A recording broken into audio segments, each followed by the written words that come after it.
नमस्कार बंधुओं, यूट्यूब में आपका स्वागत है। मैं प्रद्युम्न नारायण राय, युग शिल्पी, और आप देख रहे हैं चैनल गायत्री विद्या। बंधुओं, आज हम चर्चा करेंगे जड़ी बूटी चिकित्सा के क्रम में मस्तिष्क व मन संस्थान संबंधी रोगों की चिकित्सा।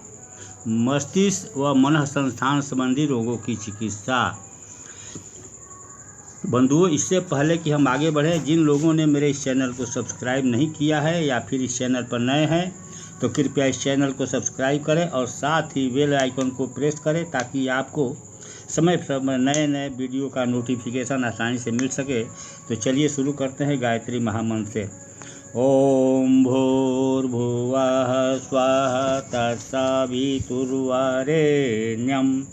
भर्गो देवस्य धीमहि धियो यो नः प्रचोदयात्।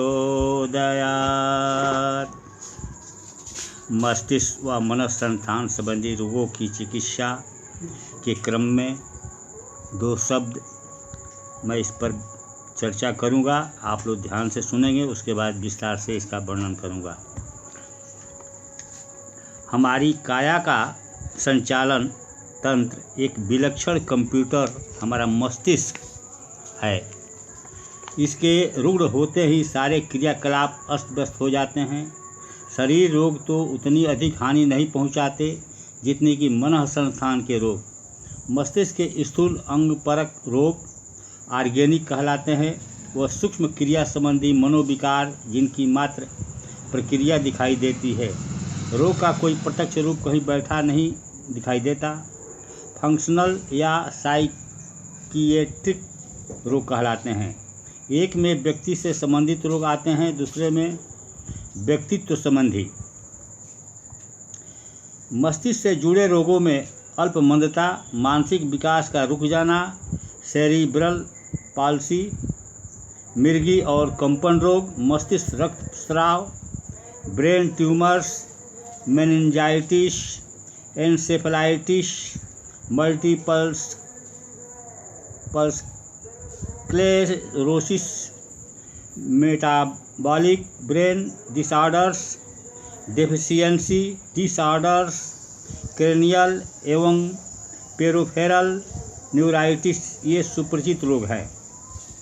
इसके विपरीत मन संसार से जुड़े रोगों में दो प्रकार के मनोविकार आते हैं। एक माइनर, जिसमें पूर्ण रूप से व्यक्तित्व विभाजित नहीं होता, इनको पर्सनालिटी डिसऑर्डर एवं विक्षिप्तता न्यूरोसिस दो वर्गों में बांटा जाता है। आक्रामक वृत्ति, अति कामुकता, समाज विरोध वृत्ति इसी समूह में आते हैं। दूसरे मेजर या बृहद मनोविकार, जिनमें रोगी का सारा व्यक्तित्व ही रोगी हो जाता है। ये रोगी हमेशा स्वयं को सही और दूसरों को गलत मानते हैं। इनके दो वर्ग हैं, भावनात्मक विक्षोभ अफेक्टिव डिसऑर्डर एवं वैचारिक विक्षोभ स्किज़ोफ्रेनिया। पहले में मेनिया व डिप्रेशन ये दो मनोविकार आते हैं। आज इनकी ही बहुत आयत है, जबकि स्किज़ोफ्रेनिया में आत्महत्या की प्रवृत्ति, विचार प्रवाहों का भटकना एवं पागलपन के लगभग पूरे चिन्ह दिखाई देना ये लक्षण पाए जाते हैं। इन सभी रोगों की चिकित्सा हेतु गायत्री तीर्थ द्वारा निर्धारित 3 औषधियाँ है: ब्राह्मी, जटामासी, बचा। अन्य योगाभ्यास की प्राणायाम की पद्धतियों के अलावा इन वनौषधियों के दिए जाने पर ये अपना चमत्कारी लाभ दिखाती है। विशेष रूप में से मन संस्थान संबंधी रोगों, मनोविकारों में इनकी भूमिका बड़ी महत्वपूर्ण है। ब्राह्मी के विषय में अब हम चर्चा करेंगे। मस्तिष्क और मन संस्थान संबंधी रोगों के चिकित्सा में ब्राह्मी जो औषधि है उसके विषय में आप ध्यान से सुनें। ब्राह्मी को बुद्धिवर्धक होने के कारण यह नाम दिया गया है।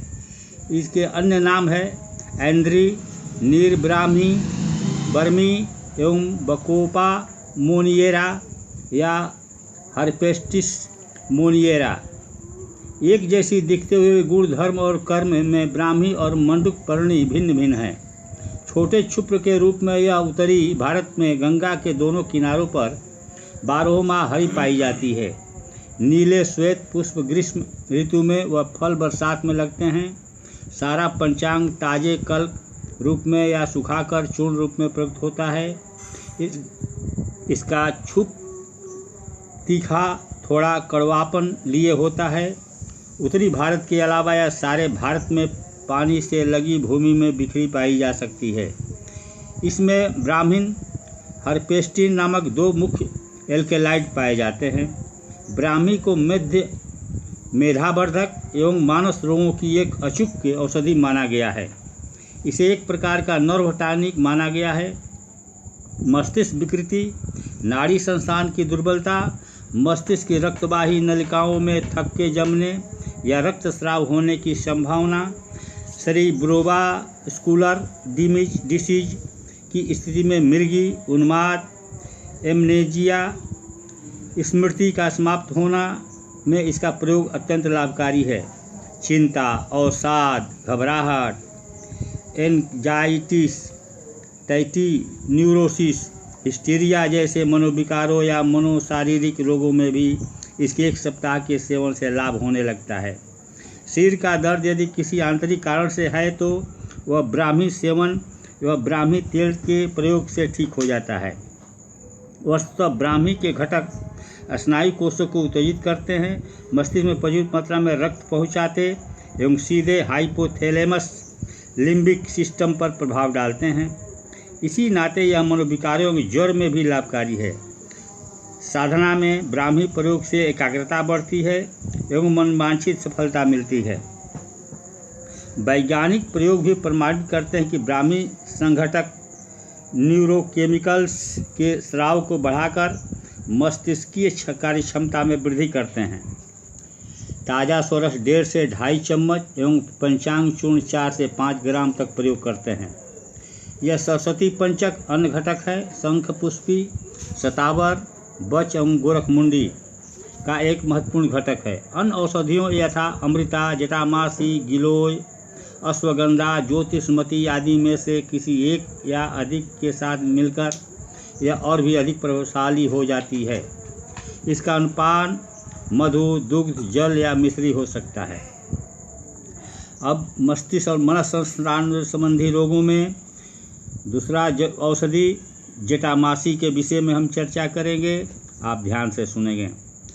जटामासी को भूत जय, तपस्विनी, सुलोमसा, बालछड़, नार्डोस्टिकस जटामासी भी कहते हैं। यह एक 4 से 24 इंच लंबे कांड वाला बहुवर्षायु क्षुप्र है जो हिमालय में काफ़ी ऊंचाई पर 11 से 16 हज़ार की ऊंचाई पर पाया जाता है। गुलाबी या नीले फूलों के गुच्छे कांड पर लगे होते हैं जो बाद में सफ़ेद बालों से ढके फल बन जाते हैं। मूल जड़ गहरे भूरे पत्र समूह से ढका होता है। वह यही औषधीय प्रयोजन हेतु काम आता है। इसका मुख्य कार्यकारी संघटक एक उड़नशील तेल है जो मूल जड़ में पाया जाता है। इसके अलावा एल्केलाइड के रूप में जटामासिन एवं जटामासोन भी सक्रिय रूप में पाए जाते हैं। यह तीनों दोषों वात, पित्त, कफ का शमन करता है एवं इसी कारण सन्निपात, डेलिरियल में चाहे वह किसी भी कारण से हो प्रयुक्त होता है। 2 से 4 ग्राम की मात्रा में मूल चूर्ण अथवा 50 मिलीलीटर पानी में गर्म कर दिया गया क्वाथ 10 ग्राम की मात्रा में तुरंत लाभ पहुंचाता है। मस्तिष्क क्षमता को यह बढ़ाता है। स्मृति क्षीण पड़ने, सिर दर्द, असाध्य अनिद्रा में अत्यंत लाभकारी है। मिर्गी, एजिटेटिव साइकोसिस, मेनियक साइकोसिस, सनक, हिस्टीरिया में लिया जाने पर अत्यंत शीघ्र आराम पहुंचाता है। मस्तिष्क के निकलने वाली नाड़ियों की दुर्बलता यह मिटाता है। किसी प्रकार के न्यूरेल्जिया के दर्द को जड़ से मिटाता है एवं सभी प्रकार के भावनात्मक संक्षोभों, उद्वेगों में सामक भूमिका निभाता है। इसका हानि रहित, एडिक्शन रहित प्रभाव सभी हिप्नोटिक सीडेटिव एंटी डिप्रेसेंट से बढ़कर है। कंपन रोग में भी यह लाभकारी है। बच एवं ब्राह्मी के साथ मिलाने पर इसकी मेधा शक्ति उपयोगिता बढ़ जाती है।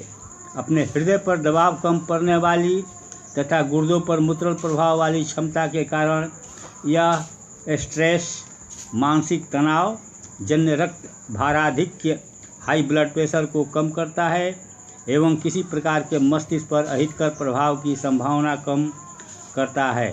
योग साधना में भी ऋषि काल से तन्मयता बढ़ाने में इसका प्रयोग होता आया है। बाजीकरण गुण होने से यह काम दुर्बलता को मिटाता एवं जनरल टॉनिक की भूमिका निभाता है। रक्षोघृत, सर्वौषधिनाश स्नान, मास्यादिक्वाय इत्यादि इसके विशिष्ट योग है, पर प्रयोग मूल चूर्ण का ही अधिकतर होता है। अब इस मन संस्थान और मस्तिष्क संबंधी रोगों में अगला औषधि बचा, जिसको एकोरस कैलेमस भी कहा जाता है, इसके विषय में हम चर्चा करेंगे। आप ध्यान से सुनेंगे। वचन शक्ति वर्धक होने के कारण इसे बचा, उग्रगंधा, घोड़ा बच, मीठी बच नाम प्राप्त है। यह 5 फुट ऊंचा सदा हरा बना रहने वाला क्षुप्र है। इसका कंद भूमि में अदरक के समान फैलता है। वह सुगंध युक्त होता है। पत्ते से 3 से 6 इंच लंबे होते और पुष्प मंजरी 6 से 30 इंच लंबे हरे पत्तों से पत्रकोशों से ढकी होती है। यह क्षुप्र जल के समीप वाली भूमि में विशेषकर तालाब और झरनों किनारे पाया जाता है। 1 से 6000 फुट की ऊंचाई तक यह वन्य प्रदेश में भारत भर में पाई जाती है। औषधीय प्रयोजन हेतु मूल और भूमिगत में स्थित कांड ही प्रयुक्त होता है। मूल त्वचा में उड़नशील तेल आच्छादित थोड़ा मात्रा में होता है। एसेरान, एकोरिन, यूजिलान इत्यादि एल्कलाइड इसमें होते हैं। यह कफ, वात शामक एवं उत्तम मेधावर्धक औषधि है। बेहोशी, coma, cerebrovascular disease, transient ischaemic attack आदि में यह रक्तवाही नलिकाओं को फैलाकर मस्तिष्क के रक्त प्रवाह बढ़ाती है। चेतन संस्थान को रेटिकुलर एक्टिवेटिंग सिस्टम को उत्तेजित कर जागृत करती है। बहुत अच्छी दर्दनाक कंपन व मिर्गी के दौरे को मिटाने वाली औषधि है। उन्माद, साइकोसिस, मेनिया में इसकी ये शामक भूमिका है। चिंता, तनाव, बेचैनी, उद्वेग, साइकोसोमेटिक एलिमेंट्स में इसका प्रयोग करते हैं। यह नाड़ी दुर्बलता को मिटाती है। वह न्यूराइटिस, न्यूरेल्जिया में अत्यंत लाभकारी है। पक्षाघात में यह रिकवरी पीरियड कम कर जल्दी ही स्नायुओं को बल प्रदान करती है। यह श्वास रोग, लेरिंजाइटिस की बड़ी उत्तम औषधि है। तुतलाने, हकलाने के जन्मजात रोगी भी की वाक शक्ति यह ठीक कर देती है। औषधि है तो इसकी मात्रा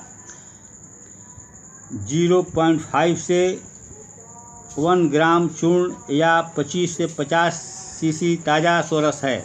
सारस्वत चूर्ण मध्य रसायन इसके विशिष्ट योग है। ब्राह्मी और जटामासी के मिलाकर यह समस्त मनोविकारों, मनोरोगों में एक श्रेष्ठ सम्मिश्रण औषधि के रूप में कार्य करती है। बंधुओं, आज हम का वीडियो यहीं तक है। इस वीडियो को अंत तक देखने के लिए बहुत बहुत धन्यवाद। यदि वीडियो पसंद आई हो तो लाइक और कमेंट करना ना भूलें। साथ ही अपने दोस्तों को ज़्यादा से ज़्यादा शेयर करें ताकि उनको भी लाभ मिल सके। बंधुओं, अगले वीडियो के साथ बहुत जल्द मिलेंगे। तब तक के लिए जय हिंद, जय भारत माता, जय गायत्री माता। ओम शांति शांति।